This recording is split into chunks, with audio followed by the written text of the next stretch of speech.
Shalom. Baik, pesan Tuhan minggu ini ada tentang membangun di atas dasar yang benar. Ayatnya diambil dari Lukas pasal 6 ayat 46 sampai 49. Mari kita lihat dulu ayatnya. Lukas pasal 6 ayat 46 sampai 49. Di situ Yesus mengatakan ada dua macam dasar.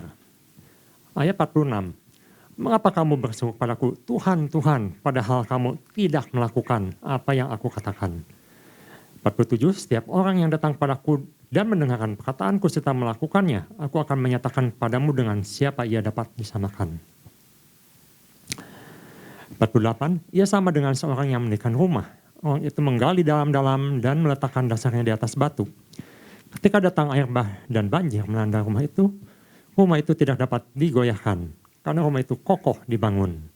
Ayat 49, akan tetapi barang siapa mendengarkan perkataanku tapi tidak melakukannya, ia sama dengan seorang yang mendirikan rumah di atas tanah tanpa dasar. Ketika banjir melandanya, rumah itu pun segera roboh dan hebatlah kerusakannya. Jadi minggu ini Tuhan berbicara tentang suatu peringatan untuk kita.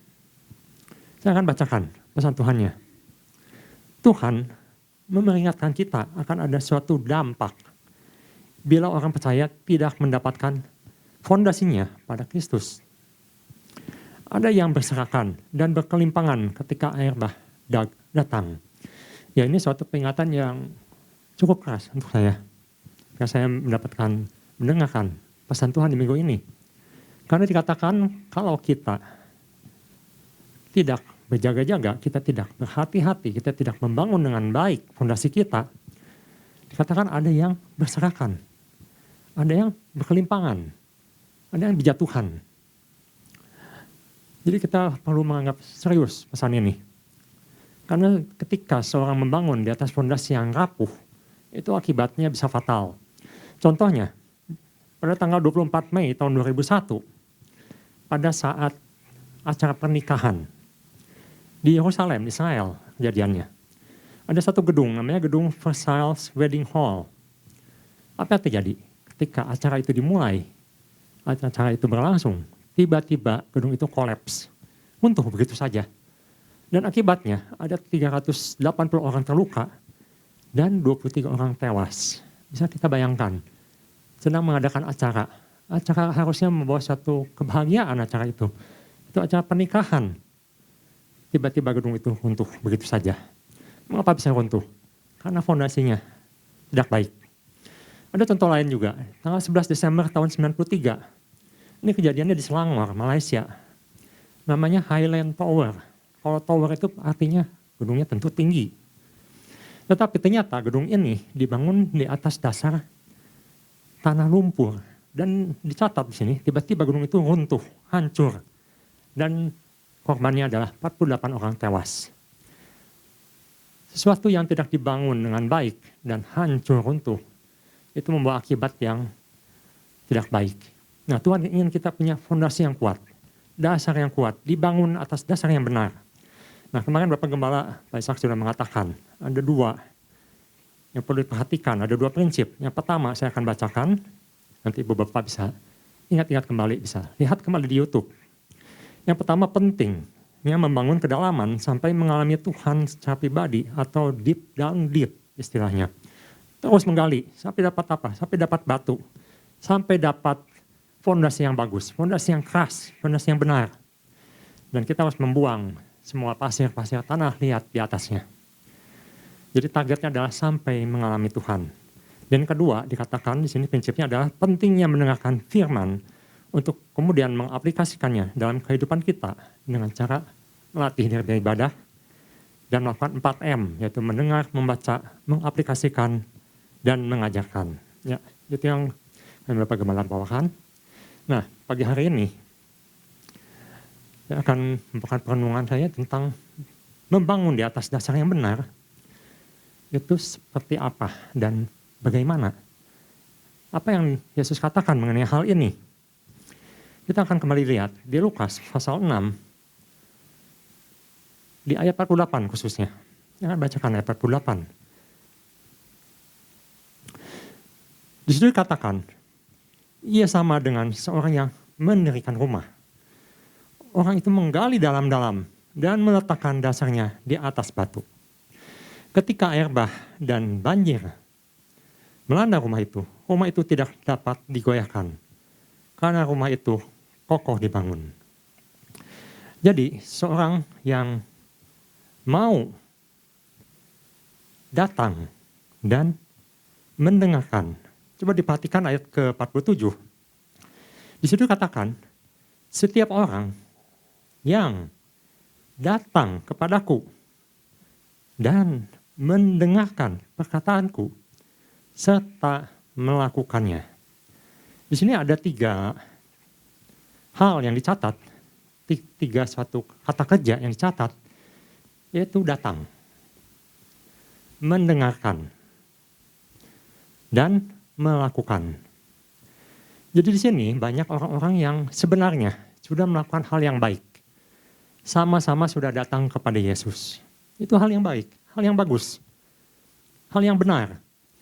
Mereka sama-sama mendengarkan firman. Itu suatu yang luar biasa. Dengan kata lain, orang sudah mau datang untuk beribadah. Datang untuk mendengarkan firman, datang pada Tuhan. Tapi ada satu masalah di sini. Ada bagian ketiga yang ini harus kita lakukan. Dan mungkin sebagian kita, mungkin termasuk saya, belum melakukan. Atau baru setengah melakukan, atau tidak full hearted melakukannya. Yaitu apa? Melakukan firman itu sendiri. Ini kita lihat di Matius pasal 24, pasal 7, ayat 24. Matius pasal 7, ayat 24. Setiap orang yang mendengar perkataanku ini dan melakukannya, ia sama dengan orang yang bijaksana, yang mendirikan rumahnya di atas batu. Tuhan katakan, orang yang mendengarkan, yang sudah datang, mendengarkan, dan melakukan. 3-tiganya dilakukan. Mendengar, datang, melakukan. Tuhan samakan dengan orang yang bijaksana. Yang mendirikan rumahnya di atas batu. Ayat 25. Kemudian turunlah hujan dan datanglah banjir. Lalu angin melanda rumah itu, tetapi rumah itu tidak rubuh. Sebab didirikan di atas batu. Ayat 26.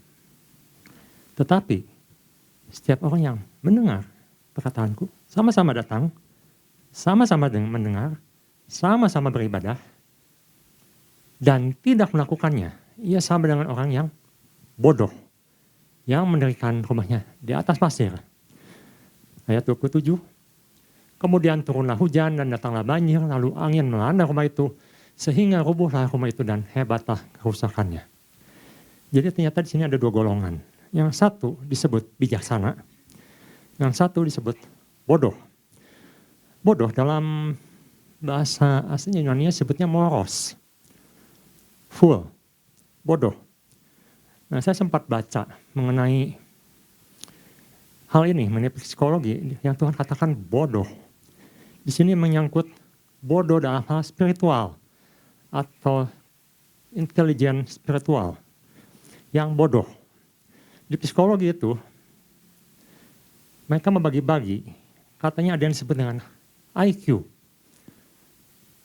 IQ ini berhubungan dengan intelijen, daya nalar, kemampuan, analisa.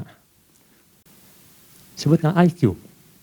Tapi ada juga disebut dengan EQ atau emosional, kepandaian emosional. Itu menyangkut soal empati, sensitivitas, kemampuan menghadapi suatu masalah, mengenai respon dalam hidup ini. Nah, dia sebutkan ada satu lagi yang disebut, yaitu SQ atau kepandaian spiritual. Dan dia katakan, kepandaian spiritual ini sebenarnya lebih penting. Karena mencakup kedua hal yang tadi, mencakup IQ, mencakup EQ. Dan Tuhan katakan, orang yang tidak melakukan firman, itu sama dengan orang yang SQ-nya rendah. Atau kemampuan spiritualnya rendah. Jadi sebenarnya Tuhan Yesus sudah mengatakan ini 2000 tahun yang lalu. Sebelum ilmu psikologi ini menyatakan ada yang namanya kepandaian spiritual. Dan kepada spiritual orang ini dikatakan bodoh ketika ia datang, mendengar, tetapi tidak melakukan. Nah, jadi yang bagian pertama yang saya dapatkan adalah bahwa untuk membangun di atas dasar yang benar adalah dengan bertindak bijaksana dan tidak puas diri. Tuhan katakan orang yang mendengar, orang yang datang, orang yang beribadah, dan kemudian dia melakukan firman itu adalah orang yang bijaksana. Dengan kata lain, orang yang tidak puas hanya datang.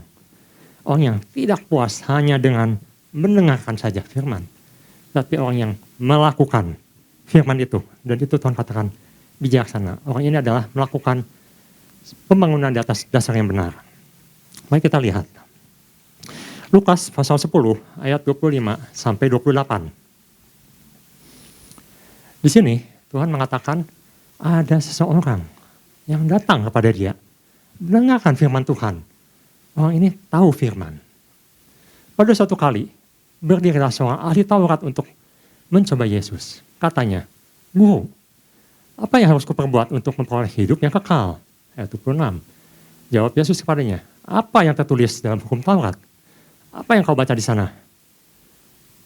Jawab orang itu, kasihilah Tuhan Allahmu dengan segenap hatimu dan dengan segenap jiwamu dan dengan segenap kekuatanmu dan dengan segenap akal budimu dan kasihilah samamu manusia seperti dirimu sendiri. Luar biasa. Dia tahu semuanya. Dia tahu persis apa itu kasih. Ayat ke-28. Kata Yesus padanya, jawabmu itu benar. Perbuatlah demikian, maka engkau akan hidup. Tapi yang kita lihat, apa yang terjadi? Kita lihat di ayat 29. Tetapi untuk membenarkan dirinya, orang itu berkata pada Yesus, dan siapakah samaku manusia? Dan itu dilanjutkan dengan perumpamaan tentang orang Samaria yang baik hati.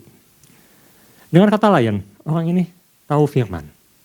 Orang ini datang kepada Tuhan, tetapi dia tidak mau melakukan firman.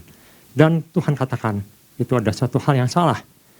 Orang yang membangun di atas dasar yang salah. Dan Tuhan katakan orang ini adalah orang yang bodoh. Mengapa disebut bodoh? Mengapa dikatakan dia membangun di atas dasar yang salah? Karena dia hanya mencari hal-hal yang sementara. Nah, ini yang pertama, kita jangan mencari hal-hal yang sementara. Hal-hal yang akan berlalu, yang tidak kekal. Kita lihat. Di Matius pasal 15 ayat 9. Banyak hal-hal yang membuat kita kadang-kadang membangun di atas dasar yang salah. Yang Tuhan katakan engkau ini bodoh. Seperti apa misalnya? Kita lihat di Matius pasal 15 ayat 9. Dikatakan, percuma mereka beribadah padaku, sedangkan ajaran yang mereka ajarkan ialah perintah manusia. Hanya mengandalkan ajaran-ajaran manusia. Dan ini adalah suatu dasar atau basis yang salah. Karena Paulus maksudnya menjelaskan tentang hal ini, misalnya di Kolose pasal 2 ayat 6-8 dikatakan kita harus berakar di dalam dia. Kita harus membangun di atas dasar Kristus, di atas dia. Kita harus teguh dalam iman. Kita harus melimpah dengan syukur. Jadi jelas di sini bahwa orang yang membangun di atas dasar ajaran-ajaran manusia, yaitu hanya mengandalkan materi, hal-hal yang sementara, itu ada suatu dasar yang salah. Mengapa kita bisa katakan itu sangat salah? Kita lihat di Lukas pasal 12 ayat 16-21. Di sini ya Tuhan katakan diberikan satu perumpamaan yang sangat jelas bahwa hal-hal yang sementara itu adalah suatu dasar yang tidak bisa diandalkan, karena ketika banjir itu datang, maka akan segera robohlah bangunan itu. Lukas pasal 12 ayat 16-21. Kemudian Yesus mengatakan kepada mereka suatu perumpamaan. Katanya, ada seorang kaya, tanahnya berlimpah-limpah hasilnya. Ia bertanya dalam hatinya, apakah yang harus aku perbuat? Sebab aku tidak mempunyai tempat di mana aku dapat menyimpan hasil tanahku. Ayat 18. Lalu katanya, inilah yang akan aku perbuat. Aku akan merombak lumbung-lumbungku dan aku akan mendirikan yang lebih besar. dan aku akan menyimpan di dalamnya segala gandum dan barang-barangku. Ayat 19, sesudah itu aku akan berkata kepada jiwaku, jiwaku, ada padamu banyak barang bertimbun untuk bertahun-tahun lamanya. Beristirahatlah, makanlah, minumlah, bersenang-senanglah. Ayat 20, tetapi firman Allah padanya, hai engkau orang bodoh, pada malam hari ini juga jiwamu akan diambil daripadamu dan apa yang telah kau sediakan untuk siapakah itu nanti. Dengan kata lain, dia hanya mengandalkan pada hal-hal yang sementara. Dia hanya membangun di atas dasar materi, atas dasar apa yang dianggap berharga di dunia ini. Dan Tuhan katakan, saat itu juga dia sudah kembali atau sudah hilang dari dunia ini. Apa artinya yang dia bangun? Tidak ada artinya, rubuh dalam seketika, hilang dalam seketika, habis. Itu yang disebut dengan orang yang mendasarkan selain pada Kristus, dia membangun di atas dasar materi. Paulus sangat menekankan bahwa kita harus hati-hati terhadap ajaran-ajaran manusia khususnya yang menjauhkan kita atau membuat kita tidak membangun dasar kehidupan kita atas dasar Kristus. Kita akan lihat, misalnya di Kolose pasal 2 ayat 6-8 kita akan baca. Kolose pasal 2 ayat 6-8. Di situ dijelaskan, tadi sudah saya sempat katakan bahwa kita harus berakar dalam Kristus, dibangun di atas Kristus, teguh dalam iman, melimpah dalam syukur. Kamu telah menerima Kristus Yesus Tuhan kita. Karena ini berbicara tentang orang-orang percaya, orang yang sudah datang, orang yang sudah mendengar firman. Karena itu, hendaklah hidupmu tetap di dalam Dia. Ayat 7. Hendaklah kamu berakar dalam Dia, dibangun di atas Dia, bertambah teguh dalam iman yang telah diajarkan padamu, dan hendaklah hatimu melimpah dengan syukur. Ayat 8. Hati-hatilah, supaya jangan ada yang menawan kamu dengan, coba kita perhatikan, filsafat yang kosong. Itu adalah salah satu dasar yang dibangun oleh manusia, termasuk mungkin kita orang percaya. Ada filsafat yang kosong dan palsu menurut ajaran turun-temurun. Apakah itu ajaran turun-temurun? Tradisi, adat, dan roh-roh dunia, tetapi tidak menurut Kristus. Jadi yang ditekankan oleh Paulus di sini adalah yang tidak menurut Kristus. Mungkin ada hal-hal yang baik yang diajarkan yang sesuai dengan Kristus, tapi di sini ada hal-hal yang tidak sesuai dengan Kristus. Ketika saya membaca ayat ini dan merenungkan, ya benar, kita sebentar lagi akan merayakan Natal. Apa yang terbesit dalam pikiran kita ketika kita akan merayakan Natal? Sebagian lagu-lagu sudah ditayangkan di radio, di mall-mall. Apa yang mereka sampaikan? Pesan apa yang mereka sampaikan? Banyakan yang disampaikan adalah tentang indahnya cuaca atau turunnya salju, atau White Christmas disebutnya. Ada juga yang mengharapkan datangnya Santa Claus. Santa Claus is coming to town. Itu yang disampaikan. Bukan deep down deep. Bukan mencari kembali apa yang terjadi pada saat Natal. Ketika orang Majus jauh-jauh datang. Untuk apa? Untuk lebih mengenal Sang Kristus itu yang lahir di saat Natal yang kita rayakan. Apakah itu yang kita rayakan? Apa itu yang kita inginkan? Apa itu yang kita pikirkan? Jangan-jangan itu hanyalah filsafat yang kosong, yang diajarkan oleh dunia. Karena itu Paulus katakan, berhati-hatilah. Karena ketika kita membangun di atas dasar filsafat yang kosong, yang salah, itu akan menghancurkan hidup kita. Atau tentang Natal ini? Bulan yang penuh dengan aktivitas. Bulan yang sibuk untuk melakukan perayaan. Bulan yang sibuk untuk menghias pohon Natal. Atau kembali merefleksikan, kembali menguatkan, kembali membangun di atas fondasi yang benar. Ketika Kristus sudah hadir dan dia sudah menyatakan bahwa kita harus hidup berdasarkan apa yang ada dalamnya. Nah, ini jadi suatu yang perlu kita perhatikan. Jangan sampai filsafat dunia, kebudayaan, adat, kebiasaan yang kita lakukan itu membuat kita membangun di atas dasar yang salah. Bukan menguatkan, tapi malah membuat bangunan yang rapuh, yang bisa tiba-tiba roboh. Karena bukan dibangun di atas Kristus. Itu yang pertama. Jadi yang pertama, jadilah orang yang bijaksana. Bangunlah di atas dasar Kristus. Jangan puas diri. Jangan mau diperhamba oleh dunia dengan ajaran-ajarannya, dengan pesan-pesannya, dengan adatnya atau kebudayaannya yang bertentangan dengan Kristus. Yang kedua, kita bisa membangun di atas dasar yang benar adalah dengan menindaklanjuti bangunan itu dengan kualitas bangunan yang benar. Sangat menarik di sini bahwa ketika kita akan membangun, fondasinya itu harus kuat, harus benar. Tetapi kemudian kita akan mulai membangunnya. Ada bangunan yang didirikan. Dan sini dikatakan di Lukas pasal 6, khususnya ayat 48b, dikatakan ketika air bah dan banjir melanda, datang atas rumah itu tidak dapat digoyahkan karena rumah itu kokoh dibangun. Yang perlu diperhatikan di sini adalah adanya suatu banjir atau air yang datang. Dan air itu akan menerpa bangunan yang sudah dibangun.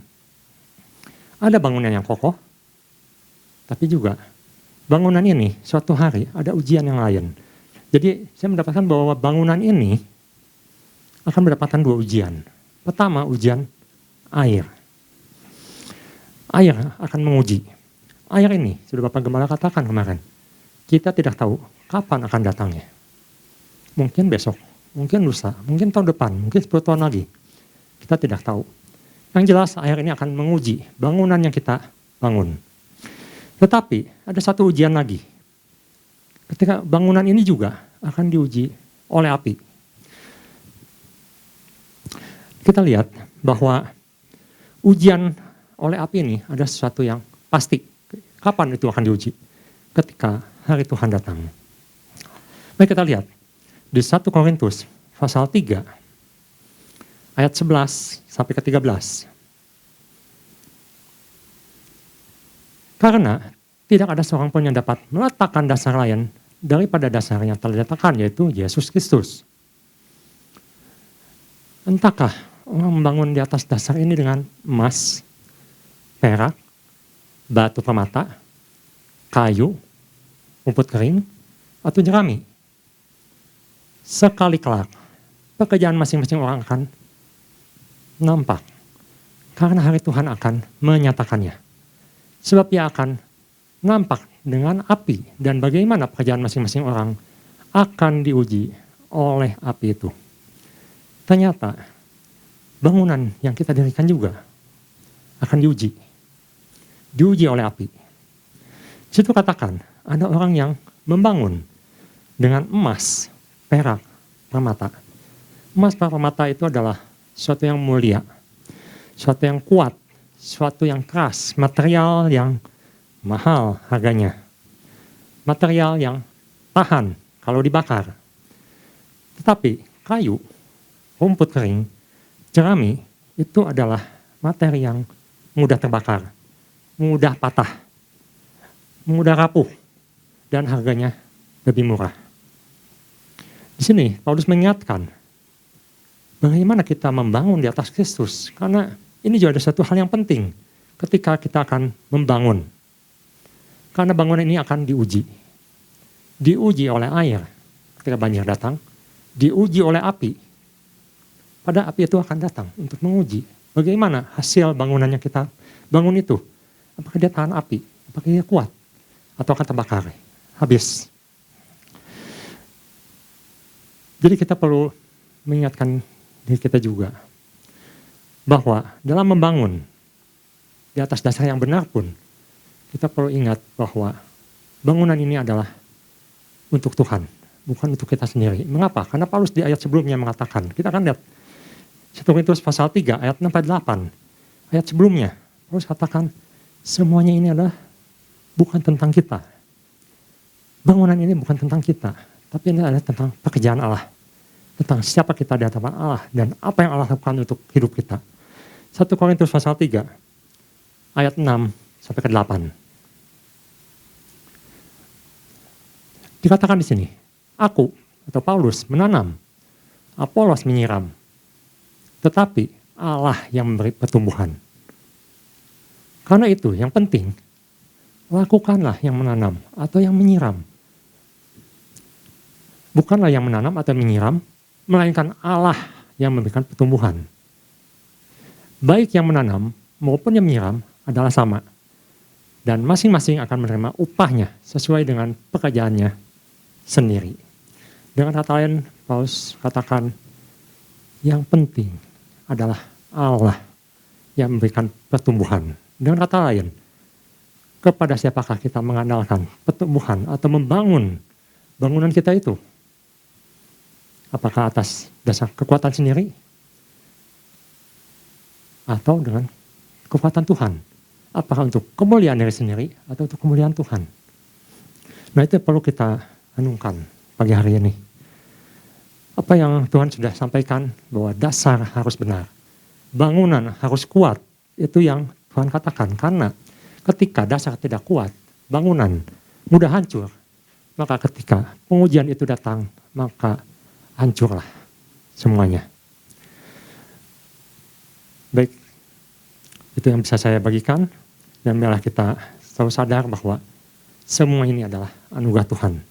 Dan biarlah kita tidak tersesatkan dengan apa yang dunia ajarkan, tetapi kita semakin teguh mencari kebenaran di dalam Tuhan. Deep down deep, semakin melekat pada Tuhan. Dan biar Tuhan yang bekerja dalam hidup kita, sehingga apa yang kita bangun menjadi kemuliaan bagi Tuhan. Tuhan Yesus memberkati.